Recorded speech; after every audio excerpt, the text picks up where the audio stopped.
CM చంద్రబాబుకు మాజీ CM YS Jagan mass warning ఇచ్చారు. రాష్ట్రంలోని ఫిషింగ్ హార్బర్లు మత్స్యకారుల సొత్తు అన్న ఆయన ప్రైవేట్ డిఫెన్స్ కంపెనీకి భూములు ఎలా కేటాయిస్తారని ప్రశ్నించారు. మత్స్యకారులను ఇక్కడి నుంచి కూడా తరిమేస్తారా అని సర్కార్పై ఫైర్ అయ్యారు. 3 ఏళ్లలో వచ్చేది వైఎస్ఆర్ ప్రభుత్వమేనని, ఈ ప్రైవేట్ డిఫెన్స్ కంపెనీని ఇక్కడి నుంచి షిఫ్ట్ చేస్తామని జగన్ చెప్పారు.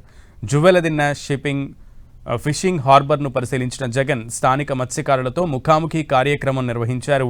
వాళ్ల సమస్యలు అడిగి తెలుసుకున్నారు.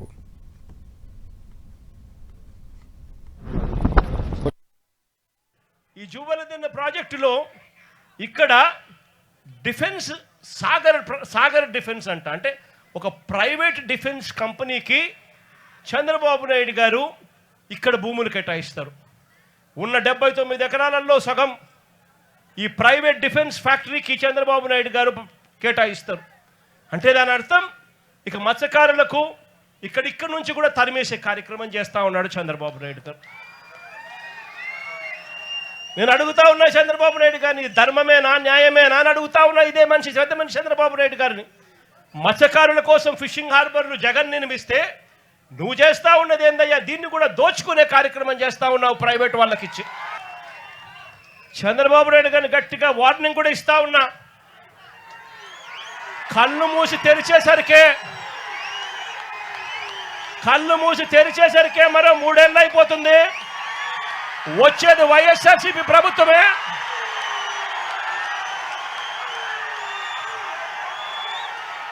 ఈ ప్రైవేట్ డిఫెన్స్ కంపెనీని ఇక్కడ నుంచి షిఫ్ట్ చేస్తారని చెప్పి కూడా చెప్తా ఉన్నాం.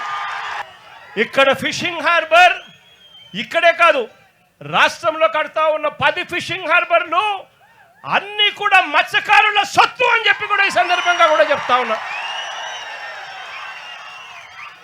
దీన్ని ఎవ్వరూ కూడా వాళ్ళ దగ్గర నుంచి తీసేయలేరు.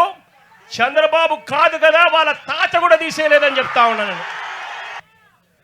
ఒకరితో ఒకరు మాట్లాడుకొని నారా లోకేష్ అనే వ్యక్తి ఇప్పుడు మార్చి 12వ తారీఖున ఇటుకు వస్తాడు. మార్చి 16వ తారీఖున ఈ బోట్లు ఇక్కడ నుంచి పోతాయి. అంటే మత్స్యకారుల మీద కడుపు మీద కొట్టడం కోసం ఏకంగా ఇంతమంది దొంగలు, ఇంతమంది పెద్ద దొంగలు, ఒకరు ముఖ్యమంత్రి కొడుకు, ఒకడు ఎంపీ, ఇంకొకడు ఎమ్మెల్యే, ఇంతమంది కలిసి ఎవరిని తన్నేది? చిన్న పేదవాళ్ళైనా మత్స్యకారులను తనడానికి, కడుపు మీద కొట్టడానికి ఇంతమంది ఏకమవుతారు.